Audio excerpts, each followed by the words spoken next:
Hello everyone, this is me Monica and I welcome you all in my YouTube channel.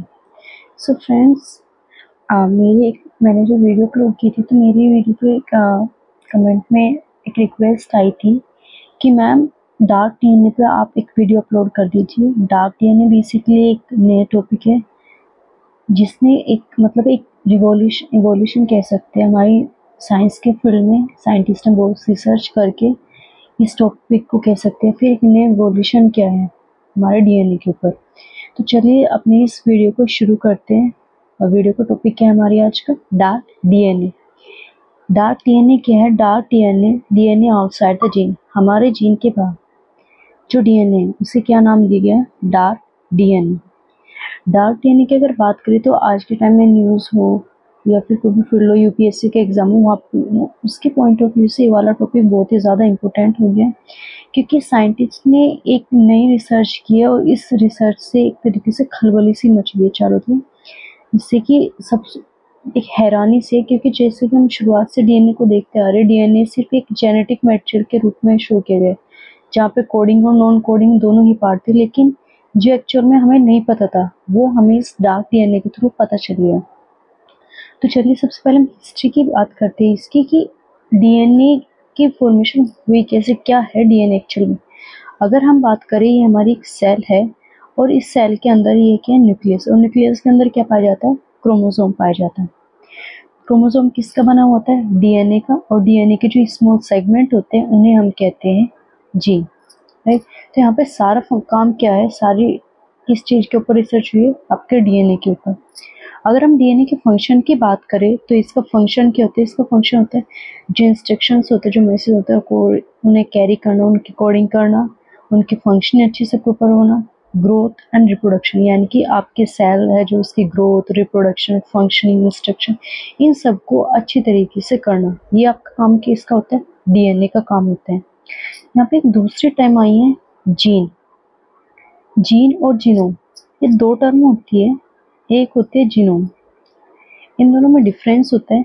Gene एक small segment होता है DNA का, और genome में पूरे का पूरा डीएनए होता है। इनकी जो कंप्लीट हेलिकल स्ट्रक्चर होती है डीएनए की, उसे हम बोलते हैं जीनोम। और जीन एक small segment. Suppose this is a DNA, this small part is gene and the whole one is genome, right. तो हम बात करते हैं जीन की, जो हमारी national heredity genetic research institute है उसके अकॉर्डिंग भी, और जो मेंडेलियन है इनके अकॉर्डिंग जीन क्या है? ये हेरिडिटी यूनिट है, इनहेरिटेंस। मतलब ये क्या करते हैं, जितने हमारे कैरेक्टर्स होते हैं उन कैरेक्टर्स को जनरेशन टू जनरेशन क्या करते हैं? कैरी करने का काम करते हैं, ट्रांसफर करने का काम करते हैं। इसी करके जीन को क्या कहा गया है? Heredity unit of inheritance. और अगर हम दूसरी डेफिनेशन देखिए इसकी जीन की, तो है ये क्या है? सीक्वेंस है न्यूक्लियोटाइड्स की in DNA that is transcribe to produce a function DNA. Gene क्या है? एक ट्रांसक्राइब, एक यानी कि डीएनए है, सीक्वेंस है डीएनए की, जिसमें क्या होते हैं, जो कि एक प्रोटीन को प्रोड्यूस करने में हेल्पफुल करते हैं, या फिर कह सकते हैं एक सीक्वेंस है न्यूक्लियोटाइड्स की जो कि ट्रांसक्रिप्ट की जाती है, किस लिए प्रोड्यूस करने के लिए? डीएनए को प्रोड्यूस करने के लिए। तो जो जीन है, जीन को बताया गया न्यूक्लियोटाइड की सीक्वेंस इन डीएनए। डीएनए में न्यूक्लियोटाइड की सीक्वेंस। अब न्यूक्लियोटाइड क्या? आपका जो न्यूक्लियोटाइड होता है ये आपके फॉस्फेट ग्रुप प्लस आपकी जो शुगर्स होती है और जो न्यूक्लियोटाइड्स होती है, यानी कि शुगर होगी आपकी और फॉस्फेट ग्रुप होगी न्यूक्लिक एसिड, जैसे कि आपके ले लें RNA, DNA, sorry cytosine, guanine, ये सब मिलके यानी कि एक तरीके से कह सकते हैं आपके नाइट्रोजिनस बेसिस। आपके नाइट्रोजिनस बेस जैसे कि guanine, cytosine, adenine, thymine, uracil, ये सारे क्या हो गए? अपने नाइट्रोजन बेसिस हो गए। आपकी शुगर और फॉस्फेट ग्रुप मिलकर क्या बनाते हैं? न्यूक्लियोटाइड्स बनाते हैं, ठीक है। तो जीन के हम दोनों चीज़ पढ़ी कि जीन के एक हेरिडिटी यूनिट है, और यही आपकी जो हेरिडिटी रिसर्च इंस्टीट्यूट है आपका जेनेटिक्स का, उसने भी यही चीज़ बताई गई है। अब जो आपका जो मोलिकुलर जीन होता है उसका काम क्या होता है? यानी कि जो डीएनए की sequence, this is part of the gene. अब इसका फंक्शन क्या होगा? जीन दो तरीके से काम करता है, one is coding and another is non coding, यानी कि एक कोडिंग प्रोटीन की तरह और दूसरा नॉन कोडिंग प्रोटीन की तरह। अब हमने एक डोग्मा पढ़ा था जिसका नाम दिया गया था सेंट्रल डोग्मा, कि किस तरीके से जो हमारा डीएनए होता है वो क्या करता है, काम करता है, कैसे डीएनए से आरएनए और प्रोटीन इनकी फॉर्मेशन होती है। ठीक है, तो कैसे हो कि डीएनए में रेप्लिकेशन होता है आपको, ठीक है, रेप्रोड हेलिकल फॉर्म में आपको, फिर क्या होता है, ट्रांसक्रिप्शन होता है डीएनए में, और क्या होता है, ट्रांसक्रिप्शन प्रोसेस के थ्रू जो डीएनए है वो आरएनए में कन्वर्ट हो जाता है। फिर ट्रांसलेशन प्रोसेस आता है जिसमें आरएनए में जो आरएनए होता है वो क्या, प्रोटीन में कन्वर्ट हो जाते हैं। इस प्रोसेस को बोलते हैं ट्रांसलेशन। और जब आरएनए डीएनए में कन्वर्ट होता है, इस प्रोसेस को बोलते हैं रिवर्स ट्रांसक्रिप्शन। तो ये जितना भी प्रोसेस हुआ है इनकी, कैसे डीएनए आरएनए में कन्वर्ट होता है, आरएनए प्रोटीन में कन्वर्ट होता है, इस पूरे प्रोसेस को हमने क्या नाम दिया, सेंट्रल डोग्मा। तो इससे हमें इतना तो पता चल गया कि कैसे प्रोटीन की फॉर्मेशन होती है, यानी कि जो हमारे डीऑक्सीराइबोन्यूक्लिक एसिड है वो राइबोन्यूक्लिक एसिड में कन्वर्ट होती है, और राइबोन्यूक्लिक एसिड आपकी प्रोटीन में कन्वर्ट हो जाती है। ठीक है, अब बात करते हैं अपने टॉपिक पे। जो हमारा टॉपिक है वो है डार्क डीएनए। अब हमने डीएनए के बारे में थोड़ा सा तो पढ़ लिया, कि बेसिक पता चल गया कि एक्चुअल में डीएनए और जीन कहाँ से क्या कैसे होते हैं। अगर इस रिसर्च की बात करें तो जो साइंटिस्ट है वो बहुत ही फोकस कर, या फिर पिछले कुछ टाइम से इस पर लगे हुए थे कि एक्चुअली में जो नॉन कोडिंग पार्ट होता है डीएनए का वो किस तरीके से काम करता है, उसका कुछ काम होता है या नहीं होता है। तो अभी जो हाल फिलहाल में रिसर्च हुई इसमें ये बताया गया है कि सिर्फ जो जीन होते हैं, not only gene makes protein but the entire genome makes protein, यानी कि सिर्फ जो जीन होते हैं वो ही प्रोटीन की फॉर्मेशन में पार्टिसिपेट नहीं करता है, बल्कि जो पूरा का पूरा जीनोम होता है वो भी क्या करता है, प्रोटीन फॉर्मेशन में पार्टिसिपेट करता है। ये अभी रिसर्च हुई है हाल फिलहाल में, तो उस रिसर्च में पता चला है कि सिर्फ हमने पढ़ा था कि जीन का सिर्फ जो कोडिंग पार्ट होता है, इनकी प्रोटीन कोडिंग पार्ट होता है, वो ही सिर्फ क्या करता है, प्रोटीन की फॉर्मेशन करता है, बल्कि नॉन कोडिंग पार्ट का कुछ रोल नहीं होता है, वो ऐसे ही रहता है। बट पता चला है कि जो जीनोम यानी कि कह सकते हैं कंप्लीट पार्ट होता है डीएनए का, फिर जीनोम की बात करें तो वो क्या करते हैं, प्रोटीन फॉर्मेशन में पार्टिसिपेट करते हैं। अब बात करें कि एक्चुअल में डार्क डीएनए है क्या। डार्क डीएनए के पार्ट है जीनोम का that does not encode protein sequence, जो कि यानी कि जीनोम का पार्ट है और क्या करता है, प्रोटीन के जो सीक्वेंस है उसे एनकोड नहीं करता। ठीक है, यानी कि कह सकते हैं कि एक नॉन कोडिंग पार्ट है, नॉन कोडिंग पार्ट कह सकते हैं इसे हम, या फिर नॉन कोडिंग आरएनए है जो कि प्रोटीन की फॉर्मेशन नहीं कर, प्रोटीन की जो सीक्वेंस है उसे एनकोड नहीं करता। इसी करके इसे क्या नाम दिया गया आपका, जंक डीएनए, डार्क डीएनए या फिर नॉन कोडिंग रीजन। ये जो तीनों रीजन नाम दिए इनकी, जंक डीएनए, डार्क डीएनए या फिर जो नॉन कोडिंग रीजन है, ये किसे दिए गए आपके, डार्क डीएनए को। डार्क डीएनए को देने के पीछे ये रीजन है कि जो आपको प्रोटीन कोडिंग पार्ट था वो क्या करता था, वो तो प्रोटीन की कोडिंग शुरुआत से करता है, यानी कि आपकी 98% जो पार्ट है वो आपका नॉन कोडिंग पार्ट है। अब तक हमें पता था कि इसका कुछ काम होता ही नहीं है नॉन कोडिंग पार्ट का, सिर्फ 2% पार्ट क्या होता है प्रोटीन का, सॉरी डीएनए का क्या करता है, कोड करता है, जिसे हम प्रोटीन कोडिंग पार्ट कहते हैं। लेकिन अभी जो रिसर्च हुई उसमें पता चला कि जो आपका डीएनए है, डीएनए का जो यानी कि जो आपका सिर्फ जीन ही नहीं बल्कि पूरा का पूरा जो जीनोम है, वो जीनोम क्या करता है, कोडिंग का काम करता है। इसकी कोडिंग का, प्रोटीन कोडिंग है, यानी कि जो प्रोटीन की सीक्वेंस है उसे तो कम्प्लीटली एनकोड नहीं कर पाता, लेकिन हमारे जितने भी कुछ डिसऑर्डर्स है पाए गए हैं जिसमें पता चला है कि कहीं ना कहीं जो नॉन कोडिंग पार्ट है उसका भी रोल है। तो जो डार्क डीएनए है उसे और किस नाम से बुलाया गया, जंक डीएनए या फिर नॉन कोडिंग रीजन के नाम से। तो इतना तो पता चल गया कि डार्क रीजन क्या है। डार्क रीजन आपका यानी कि वो पार्ट है जो कि प्रोटीन की सीक्वेंस को एनकोड नहीं करते हैं, राइट, प्रोटीन की सीक्वेंस को एनकोड नहीं करते हैं। फिर बात करते हैं कि हमें कैसे पता चला कि डार्क डीएनए जैसा भी कुछ है। तो बायोलॉजिकल डिसऑर्डर थे देखे गए थे जो सिजोफ्रेनिया और बाइपोलर, इसमें कुछ सिम्टम्स ऐसे आए जैसे कि आज के टाइम में हम देख सकते हैं, जैसे सिजोफ्रेनिया, इसमें जो एबिलिटी है थिंक करने की, बिहेव करने की, फील करने की, इस लोगों में आजकल ये चीज़ें बहुत ज़्यादा दिख रही है। एंजाइटी हो रही है, बाइपोलर में देखे तो मूड स्विंगिंग हो रहे। तो मतलब इसके पीछे साइंटिस्ट ने बहुत रिसर्च की कि ऐसा क्या है जिसकी वजह से सब कुछ हो रहा है।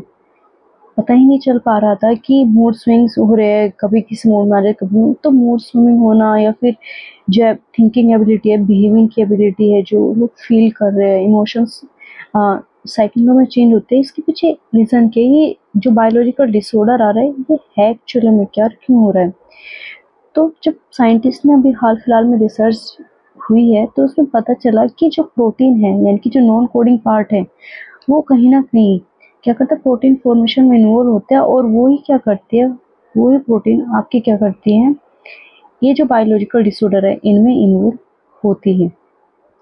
अब इसके जब कोजेस निकाले साइंटिस्ट ने तो कोजेस क्या निकला कि जीन्स या फिर जो एनवायरमेंटल फैक्टर्स होते हैं उनके बीच में इंटरेक्शन होना, कुछ साइकोलॉजिकल डिसऑर्डर होना, और जो कैनबिस यानी कि एक तरह की ड्रग होती है अगर उसको हैवी डोज में ले लेते हैं तो तब भी ये सिम्टम्स क्या होते हैं, या फिर जो बायोलॉजिकल डिसऑर्डर है ये भी दिखने को मिलता है लोगों में।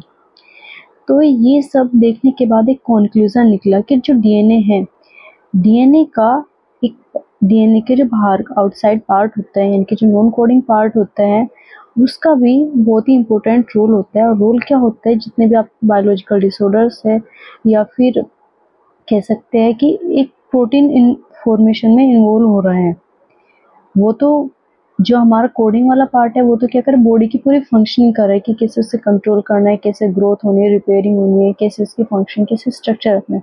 लेकिन जो ये वाला नॉन कोडिंग पार्ट है ये क्या करता है, ये आपके बायोलॉजिकल जितने भी डिसऑर्डर्स है, अगर किसी भी तरीके शरीर में कमी आ रही है उससे, तो ऐसे डिसऑर्डर्स जिनको हम कम्प्लीटली ट्रीट कर ही नहीं सकते, क्योर हो ही नहीं सकते, जिनके कोजेज पता ही नहीं लगा सकते, उन सब के बारे में हमें कहीं से पता चल रहा है, डार्क डीएनए की वजह से। तो कहीं न कहीं ये जो इन्वेंशन हुई है, ये जो रिसर्च अभी हुई हाल फिलहाल में, ये एक रिवॉल्यूशन की तरह एक इवॉल्व हो रही है धीरे-धीरे, और क्रांति, एक रिवॉल्यूशन है हमारी साइंस की फील्ड में। अब बात करते हैं कि जो नॉन कोडिंग आरएनए मॉलिक्यूल है उसका काम क्या करता है? एक्चुअली ये किस तरीके से कर रहा है? जो आपका डीएनए है, डार्क डीएनए के है, जंक डीएनए, फिर जो नॉन कोडिंग आरएनए, ये काम फंक्शन किस तरीके से हो रही है? जो नॉन कोडिंग आरएनए मॉलिक्यूल है वो क्या are able to arrange the expression of genetic information in the most complex rapid and reversible manner in every biological process. यानी कि हमारी बॉडी के अंदर जितने भी बायोलॉजिकल प्रोसेस होते हैं उन्हें बहुत ही तेजी से रिवर्सिबल मैनर में क्या कर रहा है, एनकोड कर रहे हैं, यानी कि उनके जो एक्सप्रेशन है उनके थ्रू हमारी जो जेनेटिक इंफॉर्मेशन से बहुत जल्दी से एक्सप्रेस कर रहा है। तो इसे करके, जैसे कि अगर एग्जांपल की बात करें, होमोस्टेसिस यानी कि बॉडी के टेम्परेचर को मेंटेन रखने का काम, हमारी जो फिजियोलॉजिकल बैलेंस है उसको बनाए रखना, डिस्पाइट इंटरनल एक्सटर्नल स्ट्रेस, यानी कि जो हमारी स्ट्रेस स्टिमुली है मिलती जो हमें, उस सब के बावजूद भी क्या कर रहा है, ये एक तरीके इन्फ्लुएंसर क्रिएट कर रहा है।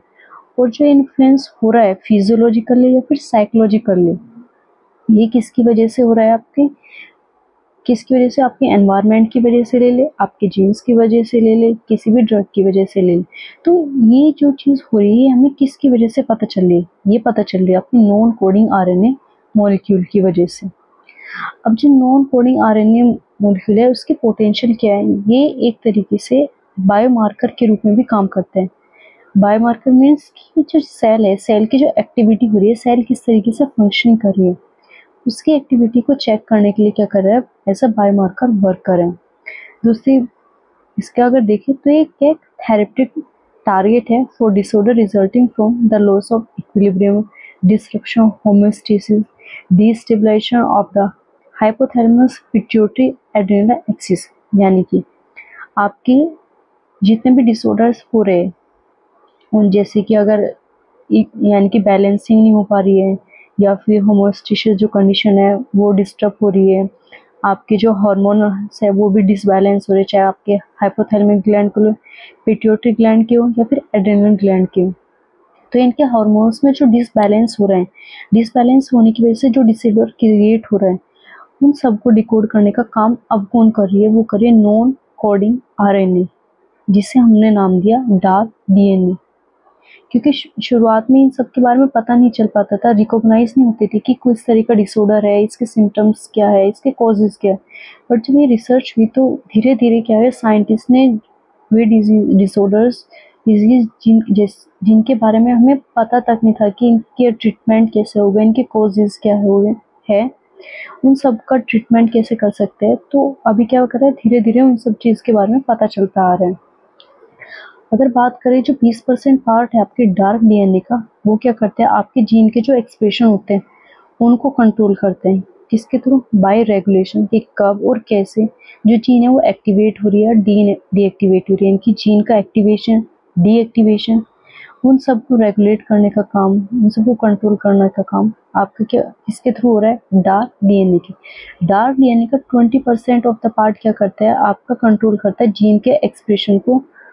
किसके थ्रू? आपकी जो जीन होती है वे किस तरीके से एक्टिवेट हो रही है और डीएक्टिवेट हो रही है ना, रेगुलेट करके। तो फ्रेंड्स, हमने देखा कि डार्क डीएनए क्या है। डार्क डीएनए एक तरीके से नॉन कोडिंग आरएनए पार्ट है, या फिर आपका जंक पार्ट है, जंक डीएनए, जो कि आपके डिसऑर्डर्स, डिजीज, इन सबको रिकॉग्नाइज करने का काम कर रहा है कि किस तरीके से आपकी जो बॉडी में इम्बैलेंस हो रहा है, इक्विलिब्रियम डिस्टर्ब हो रहा है, आपके फिजियोलॉजिकल, साइकोलॉजिकल जो डिसऑर्डर है, उन सभी को रिकॉग्नाइज करने में कौन हेल्पफुल होगा? आपका डार्क डीएनए।